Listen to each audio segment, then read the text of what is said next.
Hindi lang visa-free sa mga Pinoy ang Thailand.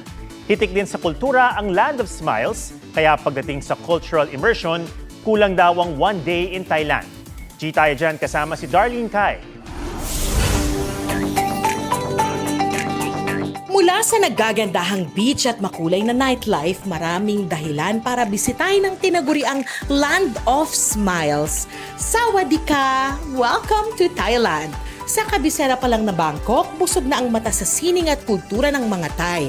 Tanaw mula sa kanilang ilog na Chao Phraya ang isa sa kanilang pinakasikat na templo, ang Wat Arun o Temple of Dawn. Dito nag-cultural immersion ng magkasintahang sina Marlo at Angel, suot ang tradisyonal na Thai costume na Chut Thai. Nagpatuloy ang kanilang immersion sa Sanctuary of Truth, isang estrukturang hybrid ng templo at kastilyo. Bawat detalye, purong kahoy. Dahil ongoing pa rin ang preservation at construction, kinakailangang magsuot ng helmet para sa proteksyon. Sa Nong Nooch Tropical Garden, makakanood ng elephant show. Pwede rin magpakain at makipag-interact sa mga ito. Mapapatingin ka rin sa naglalakihang dinosaur sculptures sa loob ng hardin. Pagkatapos ng naglalakihang exhibits, pwedeng dumaan sa isang cafe para magpakain ng capybara at pusa. At sa paglubog ng araw, ibang klaseng romance ang hatid ng Chao Phraya River Cruise. Mamangha sa mga templo at city skyline ng Bangkok habang dahan-dahang naglalayag ang cruise sa ilog.